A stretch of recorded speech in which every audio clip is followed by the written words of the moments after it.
From LinkedIn News, I'm Leah Smart, host of Everyday Better, an award-winning podcast dedicated to personal development. Join me every week for captivating stories and research to find more fulfillment in your work and personal life. Listen to Everyday Better on the LinkedIn Podcast Network, Apple Podcasts, or wherever you get your podcasts. From LinkedIn News, I'm Jessie Hempel, host of the Hello Monday podcast. Start your week with the Hello Monday podcast. We'll navigate career pivots. We'll learn where happiness fits in. Listen to Hello Monday with me, Jessie Hempel, on the LinkedIn Podcast Network or wherever you get your podcasts. Hello, my friend, and welcome to another episode of Negotiate Anything. Thanks for spending time with us today. It's listeners like you in 181 different countries that have made Negotiate Anything the most popular negotiation and conflict resolution podcast in the world. I'm your host, Kwame Christian. I'm a business lawyer, mediator, professor, and the director of the American Negotiation Institute. Before we get started, I have two quick questions for you. Is negotiation a critical part of what you do? Do you need to resolve conflict and persuade at work? If you answered yes to both of those questions, visit our website to learn more about our negotiation workshops. We've traveled the country working with professionals just like you, and we'd love to have the opportunity to work with you too. Check out the link in the description to learn more. Julia, thanks for joining us today. Hey Kwame, how's it going? I am doing fantastic. You know, spending time with you is so nice that we had to do it twice. So this is the second time recording this episode. So thank you for your patience. It is 6 a.m. my time. And what time is it there where you are? 6 p.m. But suck it up, my friend. I know. Yeah, because last time we chatted, it was early for you. So this is payback. Now we're even. But How about we get started by telling the audience a little bit about yourself and what you do? Sure, Kwame, thanks. So my name is Julia Ewert, and I brand myself as a negotiator. I have, I'm MBA degree qualified with a distinction grade average, which is something I'm really proud of. I have about 25 years experience working in sales and sales leadership, and I work with small, medium, and even global businesses as well. And essentially what I do with them is I help them put sales processes in place so they can make more sales, and I help them learn how to negotiate so that they can actually have better outcomes in negotiations. I also write for the media on selling and negotiating, and I've got a couple of white papers that I have published as well. But something cool that someone said about me about a year or so ago after my workshops that I've started to use, they said, man, Julia is a superhuman when it comes to selling and negotiating. So I loved that. I thought that was really cool. Two fun facts about me. I genuinely believe I missed my calling as a hostage negotiator, and I can recite the alphabet backwards. Both very helpful life skills. Yes, incredibly helpful, especially if you have a field sobriety test. That's what they make you do in the U.S., say the alphabet backwards. And whenever I see the videos of people failing at that, I say to myself, could I pass that? That's my party trick. I can say it backwards, yeah. That's impressive. Well, great. Yeah, we're excited to have you on. And I would say as somebody who's in the field of negotiation, you have people who can speak to sales and speak to negotiation, but not somebody, it's very rare to see somebody who is highly competent at both sales and negotiation. So that's a really exciting blend, and I'm excited to jump into that today. And so as far as the three topics we're going to talk about, the first one is using silence as a negotiation tool. The second one is overcoming common objections. And then the last one is utilizing curiosity in order to overcome those objections. And I'm sure those last two are going to start to blend together. So we'll be pretty open to the flow in the second half of the interview. But let's start with silence, because silence is obviously something that's an important part of every negotiation. And in multiple episodes, we've touched on it, but we haven't made it a specific focus. So I'm excited to jump into that. So what are some things we need to keep in mind when it comes to silence? Yeah, it crossed my mind to say nothing for about the first 30 seconds when you asked me that, just so I could show, apply some silence. But then we might have had people opt out of listening. Is something wrong with you? So silence is a really, really powerful tool and very misunderstood in selling and negotiating. And what we're trying to do, so when you have we'll refer to them, I guess, generically. You've either got a prospective customer or an opponent that you're negotiating with. So whichever one of those, I'll interchange those words. You're looking to get an outcome. And what we're trying to do, we have our outcome in mind, and someone else may or may not have an idea of their outcome. But when we're really present and in tune, we try to listen for something which I call the clues. We're looking for a clue. Everything they say, every verbal and non-verbal response that we receive gives us a clue as to what they are thinking about what we've said, what we've presented, what they've seen. And so we really need to be, in our selling process and our negotiating, hyper alert to the clues. That is really, really difficult to do if you don't take time to slow down the discussion and really listen to what's happening. One of the biggest things that I see go wrong all the time is people talking through and breaking the silence. So they'll ask a question, and then they'll jump in or they'll get nervous. By nature, and you would have seen it yourself, people get quite, when the pressure is high, we tend to behave out of context. So my thing is, when I get really nervous, I tend to talk quickly. So I often say to someone, just tell me to slow down, Julia. Tell me to slow down. So sometimes we do ridiculous things when we're nervous and when the pressure's high. For most people in selling and negotiating, what that is they feel pressure to keep the conversation going. They just don't apply that silence. They just fill in the gaps. Makes sense. And so there's so many avenues to go down for this. So let's go ahead and start off with getting comfortable with silence, because one of the things that I've recognized we often do as negotiation trainers is we say, hey, this is what you do. But what you've identified there's an anxiety, a feeling of pressure that leads people to do this. It's not that they go into the negotiation and say, hey, you know what, strategically, I'm going to talk through all of my questions. It's a response, a natural psychological response to the pressure that they're feeling. So for the person who acknowledges, yes, I talk too quickly, yes, I feel uncomfortable in silence, how can we get them to adopt a mindset that allows them to be more comfortable and confident in that silence? When someone feels pressure to talk through the silence, or they can't apply silence, a couple of things that people can do. And where they normally apply it is where they should apply it is when they ask a question. And I'll give an example of this shortly, what that looks like. But when you ask a question, you need to shut up. Essentially, that's what you should be doing. And so when you ask a question, the discipline to put in place is to sit in the silence. Realize and recognize yourself where the question is, and then say nothing. Another way people can apply silence or practice being silent is slowing down how you answer a question. So when you're asked a question, because people can feel uneasy when there is a bit of silence and they feel the need to quickly respond, applying some silence will actually slow down the conversation so you can both actually get towards the outcome quicker. I call it the slow down to speed up. We tend to think that we can get to the negotiation quicker by talking lots and filling in the gaps and not having any silence. But what that does, it actually slows everything down, because if we're filling in and we're conscious of just filling in the silence, we are most likely to be bringing in new information, going off on tangents, not listening properly and getting sidetracked. And what we're trying to do in a sale or a negotiation is get to the quickest, find the straightest route to the end. And the way to do that is to slow down the conversation, because I want to be able to do that ideally in the least amount of interactions possible.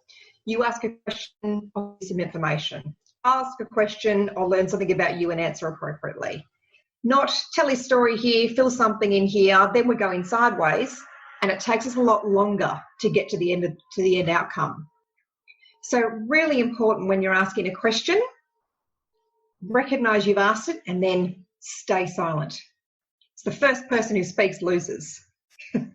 This is great, because I think one of the things that really is helpful about the way that you've approached this is that you've given specific areas where people need to stay silent. You've made it abundantly clear the key areas in the conversation where silence is appropriate. When asking a question, injecting some silence there. And then when responding to a question, injecting some silence there. I think that's really incredibly helpful for the listeners too. And you said you were going to tell a story about the silence? Yeah. So just before I do that though, Kwame, even when another tool or another technique people can use when they're in order to slow down, because the actual goal is to slow down the conversation by using silence. So when someone asks you a question, rather than just jumping in, stop to yourself and say in your brain, 1 elephant, 2 elephants, 3 elephants. Not out loud, that would be weird, but in your brain, in your mind, and then answer the question. Because what you'll do, so either you're counting out loud, and it was probably, you know, if you're not used to doing that, it may seem like you've been silent for a whole minute, but it really is, we're talking 3 or 4 seconds here. And what it does though, it does 2 things. It shows that you're really listening. It also gives you an opportunity to think up the right answer, not just any answer. And when we don't apply silence, or people don't apply it, they're throwing out any answer, not the right answer. Brace the rudders! Raise the sails! Raise the sails! Captain, an unidentified ship is approaching. Over. Roger. Wait, is that an enterprise sales solution? Reach sales professionals, not professional sailors. With LinkedIn ads, you can target the right people by industry, job title, and more. We'll even give you a $100 credit on your next campaign. Get started today at linkedin.com/marketer. Terms and conditions apply. So, and you would have seen it, I'm sure yourself, and for lots of listeners, especially if they work in sales, there's a phrase that I use a lot called show up and throw up. And the show up and throw up, we would have all seen it, especially if you're working in a sales environment. A salesperson gets a potential customer in front of them, and they just vomit everything all over them. They just talk and talk and talk. This is why our company is so great. This is why our product's so fabulous. This is why our service is so amazing. And they're just vomiting all over the customer. And what they're doing in that is they're missing the opportunity to find the clue, or see any clues, or to be present and read the play. You can't read the play in a sale or negotiation if you're just concerned with getting to the outcome really fast. You miss all those signs and all those clues. Yeah, that makes a lot of sense. And that's really helpful. And I like the counting example too, because that's something that I utilized after asking a question. I'm excited to use it now when answering a question. I never thought of that one. But I remember in one of my mediations, I was having a mediation and I presented one of the parties in a caucus in a separate room with them, some information that was potentially damning. Oh, no, it wasn't potentially. It was bad for them. Needed to give them some time to digest. And so we were having a conversation. I shared the information and then asked them a question. And so I started counting, and I got all the way up to 43. And it was awful. It felt terrible. But the thing that kept me in that conversation was saying to myself, listen, when you're doing workshops, when you're coaching, when you're on the podcast, this will be a fantastic story to tell. So just hang on to the silence. Don't say anything. And it was the critical part of the mediation. He adjusted his position and made the necessary concessions. And oftentimes when you are letting people sit in silence, it's not that nothing is happening. There's a lot of cognition that is occurring. And oftentimes when you ask the right question, you're moving them from their current position to a new position. They need to adjust the way that they're seeing the world. And it takes time for them to do that. And if you interrupt the process, they might be in the process of moving, but they haven't completely gotten there logically. And so then you jump in and then they say right there. Yeah, exactly what I was just about to say, Kwame. So if you interrupt someone's silence, you're interrupting their thoughts. We get caught up sometimes on assuming or thinking we know what someone's going to say or how they respond. So we have this pre-prepared answer, and then we just spit it out essentially before thinking it through or waiting for the silence. But because we should be really hyper alert to listening and watching for the clues, we have to let that silence play out, because if someone is silent, it means they are thinking. And if you cut them off and interrupt that, you've interrupted their thoughts. And if you've interrupted their thoughts, they're probably going to say something different, which means that what you say next is not going to give them the response that they need or they're after. The classic one I see all the time is people say something like, so the price for this item, Kwame, is $120.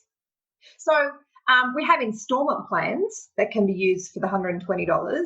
Is that something that you are looking to pay? How does that price sound with you? Man, just ask the one question. I'll tell you a funny story, right? So I tell this, and I dated a guy back in my former life as a single person, and this guy, who I should preface by saying was really nice. We only had one date, but he was nice, and my friends and I referred to him as the prompter. So this guy has featured in my workshops for about the last 10 years, maybe, and I tell a story about him. And before I tell the story, the reason I tell it is because I see this happening in sales all the time. People get nervous. So we tend to do things that we wouldn't normally do or say things that we wouldn't normally say.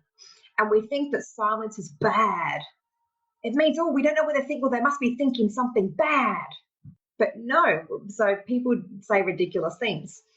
So when I went on the date with this guy, we'll play a game if you're happy to play. I will be him and you will be Julia. Happy with that, Kwame? Oh, yes. I feel fabulous. Yes, you look stunning. So, Julia, nice to get to know you. So, what do you do for work, Julia? Yeah, so I'm a negotiation. Do you work like in an office, or do you work for maybe you work from home, or do you work for a big company, or what sort of company do you work for? Well, I work on my own, and then my husband spends about 2 weeks away doing some work, so I have to work a lot from home, taking care of the little ones, and then he comes back. So it's interesting putting my schedule around that. So yeah, it's flexible. So I'm dating you and you have a husband. That's not weird. So that it is 2020. Everything is weird. Oh yeah. Yeah, that's true. Everyone has multiple husbands, right? Okay, good. So Julia from 10 years ago, who wasn't married back then. What do you like to do on your weekends? Yeah, well, do you like to go to the beach, or maybe you like to eat out at restaurants, or go to a bars, or go night clubbing? What do you like to do to relax on a weekend? Well, usually I like to go to the beach, maybe play some tennis. I'm a big fan of Ash Barty. I like to try to be like her when I hit the court. Cool. So this guy, the prompter, he did back then what I see in lots of salespeople and negotiators do. In selling and negotiating, we try and ask really good quality, open style questions. And that takes a lot of practice to move our natural style of questioning to be open style. Most people, by default, they ask closed questions. So what I see is a shift. When people have become better at asking more open questions than closed questions, what they do is they do this. So what's your budget for this accounting or this car that you're looking to buy, Kwame? What's the budget? Are you looking to spend maybe like over $10,000 or less than $10,000? How much were you looking to spend? So that happens all the time. What people tend to do, I see it very often, and it's a behavior that absolutely needs correcting. They ask a question, which is open, then they make it multiple choice, and then they paraphrase it or ask it again. So really common. So Kwame, did you want to get started on something did you want to go ahead and purchase right now, or maybe you wanted to wait, or is now the right time for you to get started? This item costs $5,400. So is that something that you think you'd be able to spend on this? Is that within your budget? How much were you looking to spend? What's your decision-making process? Have you got a criteria that you're looking to match here, or how will you be making a decision? Really, really common, really, really annoying. And what people are doing is they're filling in that silence with nervousness. So the tip here to correct the behavior is two things. It's ask the question and then shut up. But the even harder part is when you think of the question, strip your word count back by about 70%. And that's what really makes a big difference, because when I teach people the power of asking open style questions and we think up some, they start off really long. And I say, right, just ask me that question, strip it back. It's really, really difficult to do. But what you're trying to do is talk less so that you can allow space for more silence. Really hard to do if you're asking the same question 4 different times and paraphrasing it. Does your company invest in professional development training? If you believe that your team would benefit from a negotiation workshop, all you need to do is go to our website, fill out the workshop request form, and then we'll set up a time to chat. These workshops are completely customizable, and we've done them all around the country. Negotiation and conflict resolution skills are beneficial across all professions, but they're especially useful in procurement, purchasing, sales, sourcing, and contract management. Our calendar is filling up quickly, and we even have some workshops scheduled for next year. If you think you might want one, I'd suggest reaching out soon so you don't miss out. Check out the link in the description to learn more. And now, back to the show. Right. I really appreciate the advice of scaling back the question 70%. I think that's powerful because we have to recognize, again, another psychological principle that is at play during these conversations, which is priming. And so sometimes what we do is we prime people to answer in a different way. And so with priming, what we're doing is we are prompting new thoughts with the introduction of a new stimulus, which in this case, which would be the words that we're using.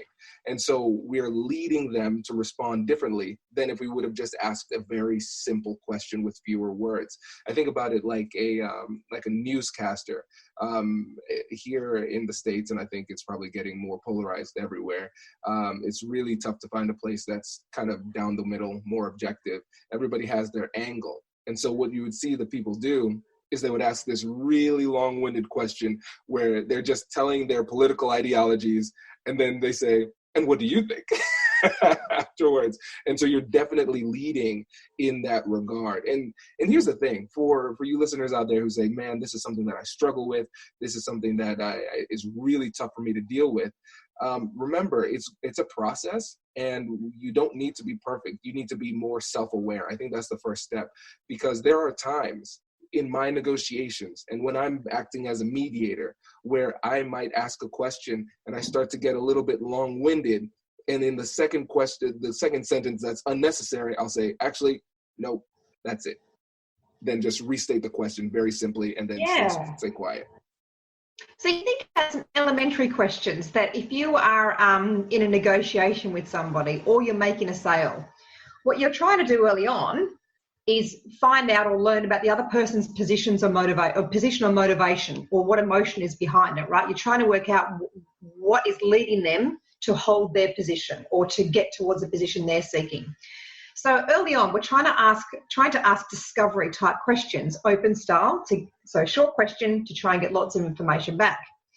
One question that I see amongst many in that stage is someone that might say something like, so Kwame, why is it that you want to achieve X, Y, Z here? I can see that you've been doing this and that, and here we are, and you've tried this, and we've talked about this. Why is it that you want to get to this outcome? I just want to understand that.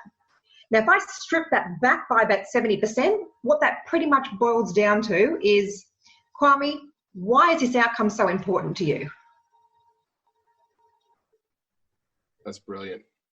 And so we've just got to be really aware, and I see it all the time when people start asking open questions, they're really long, and then we try and strip it back to the bare bones, and they are things as simple as, or as short as, hey, what's important to you here? What is it that you're trying to achieve? What do you mean by that? What's the impact of getting this decision wrong? What's the cost of not acting now and doing something? How are you going to feel if in 3 months' time, 3 months from now, nothing has changed? So short questions like that will give you maximum amount of information and allow for some of that silence to play out so they can really, really sit it through. So I'll give you an example of a business I worked with recently. So I was putting together a plan for them for their growth strategy, which included some sales strategy and also some negotiation.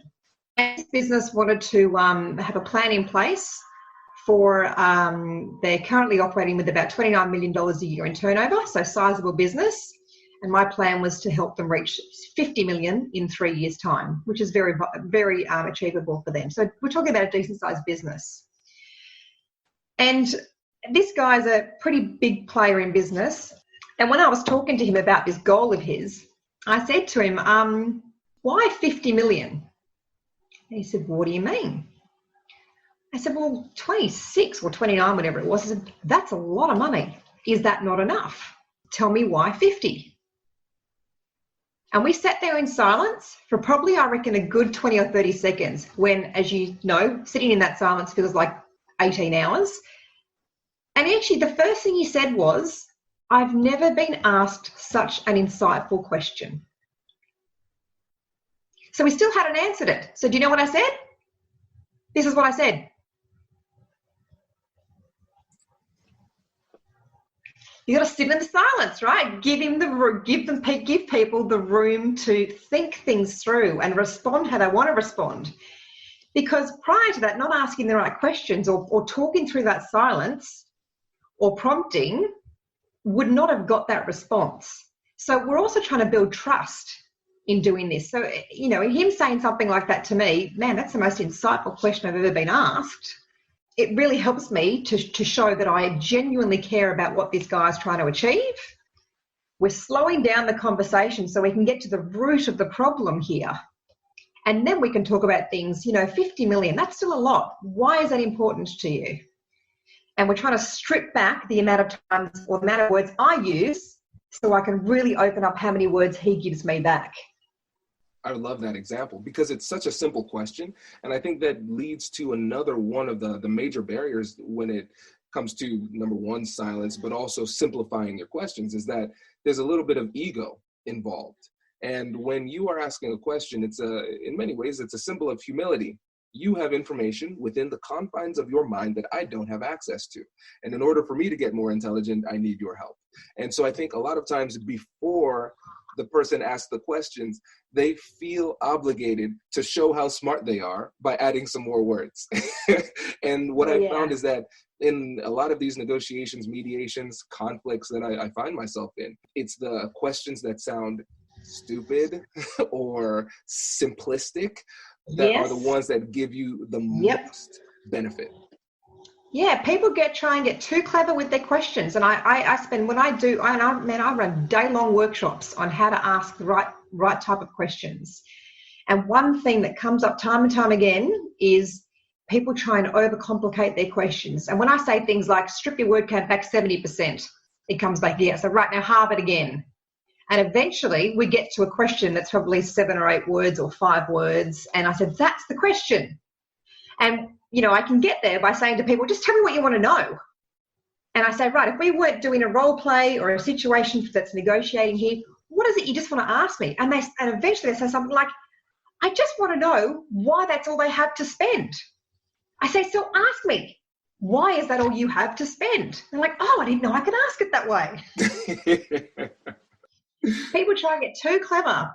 So it is so important when you've got the right sort of questions to not ruin them by talking through that silence. I do a lot of work with people that have sales teams that work on the phone, and especially now with COVID lockdown, most businesses have grounded their sales teams. So whether it's a business owner or a salesperson working from home, people are now using the phone. That's their greatest tool to make sales if they're in that type of environment. And all the time people say, oh, it's so hard to apply silence on the phone. I agree. It is hard.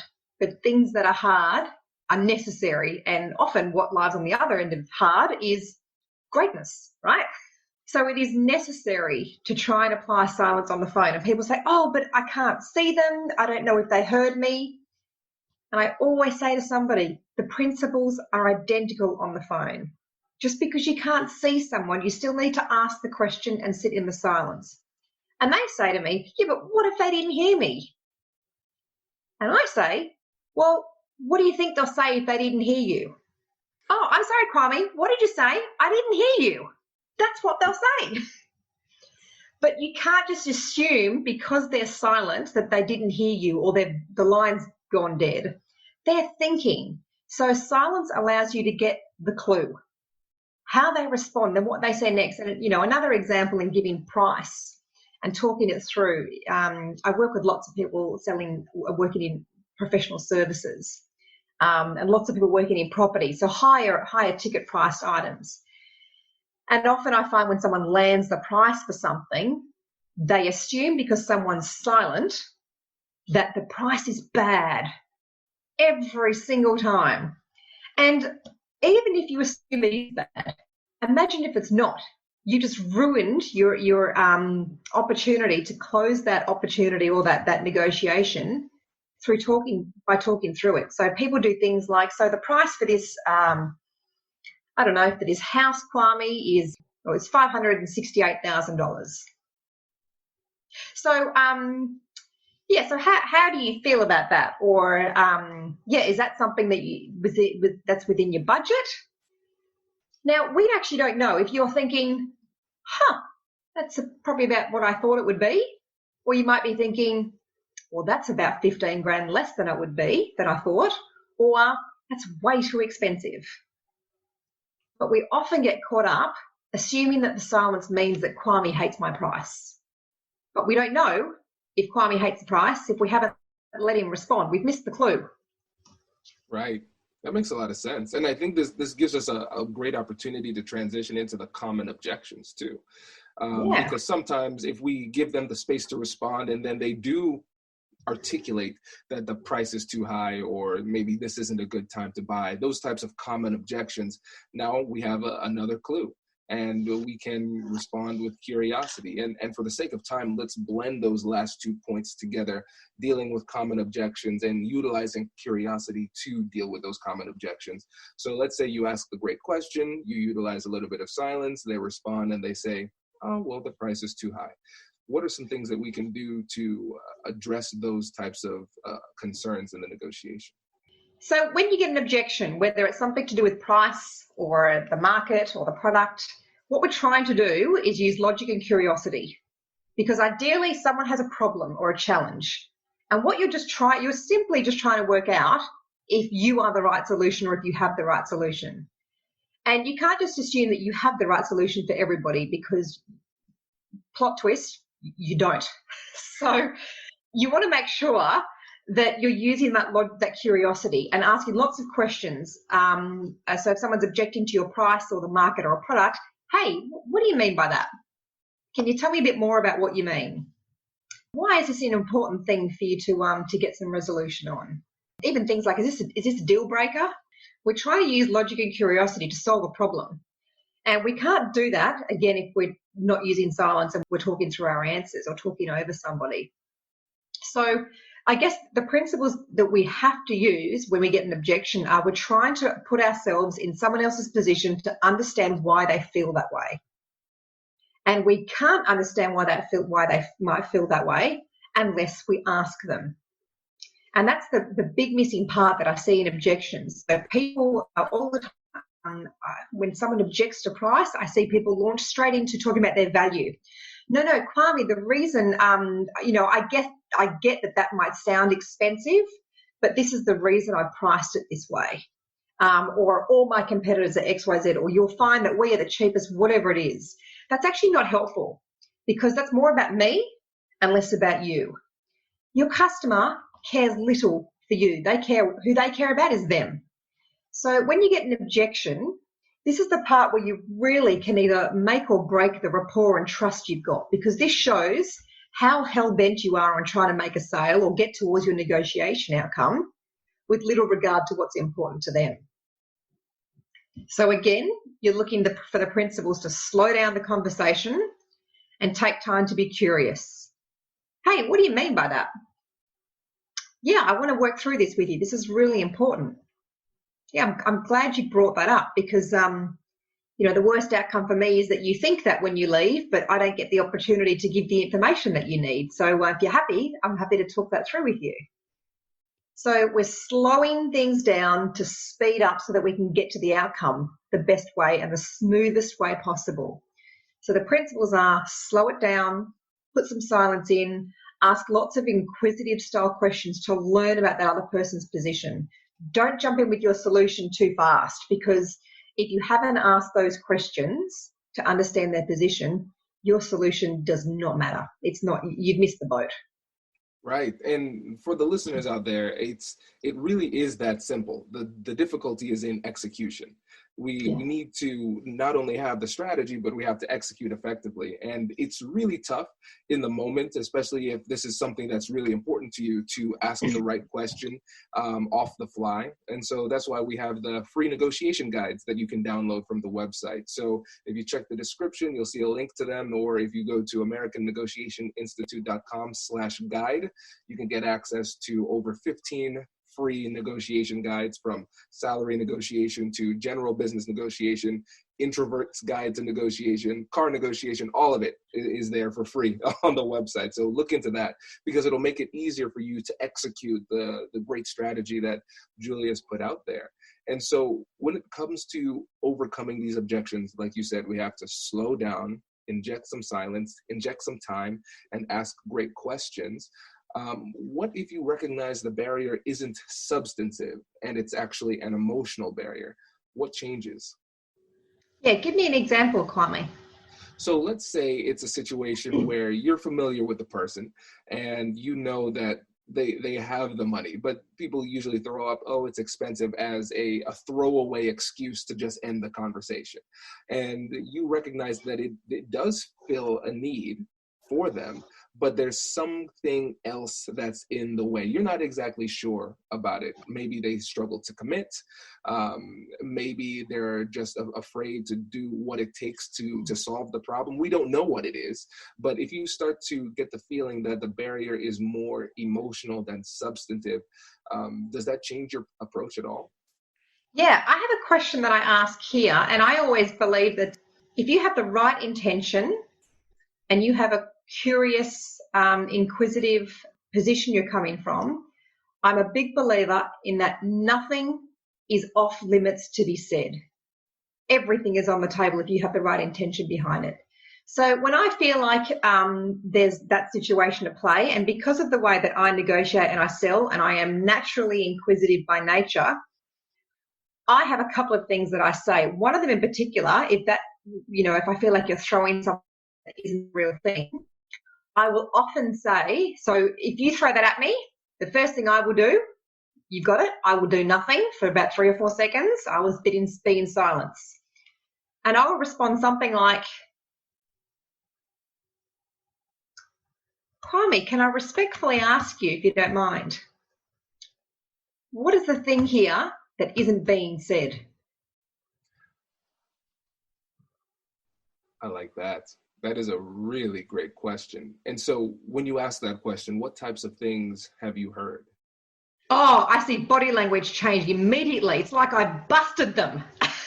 Because you only ask that question when you know there's something else. And there's no point saying, is there something else? But, it's in asking the question, and it is, it's taken me, I've been working in sales and negotiation for 25 years now, and this is a discipline that you can learn, like a new language, and essentially it is a language. And I believe it's the words that I use and the way I ask it.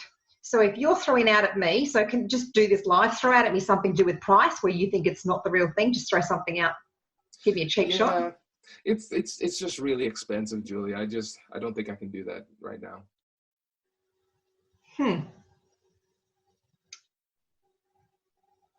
Kwame, do you mind if I ask you something, if I can be bold enough to ask you? Sure. Just respectfully.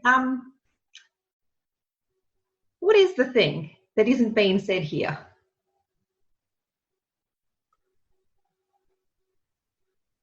Well, that's a very insightful question, Julia. Well, thank you. So it doesn't really matter what you say next, right? Because what I'm trying to do is I'm also trying to test that you go, oh, and sometimes people say, what do you mean by that? And depending on the level of rapport you have with someone, and I think often I build rapport so I can be a bit cheeky with someone. Sometimes I'll respond by saying, Kwame, I think you know what I'm asking you there. So it's like I know that you know that I know that you know that we all know, right? Just say it. Mm-hmm. Or other times, if I don't feel like I can throw out a cheeky line, I'll say, I feel like there's something else here. And the worst outcome is that you leave with that something else because you've still got a problem that needs solving here. So whether my item is twice the amount that you thought it would be or 5 times the amount, you still have a problem that needs solving. So whether I'm going to be the person to solve it or not, it doesn't make your problem doesn't go away unless you fix this problem. So if you leave and you don't give me the opportunity to give you all the information, then you just can't make an informed decision. So I'm not trying to pressure you. I'm trying to give you the right information so that you can make an informed decision as to what to do here. And I can't do that if you're holding things back. And I just get the feeling that there's something that's not being said. I love that question.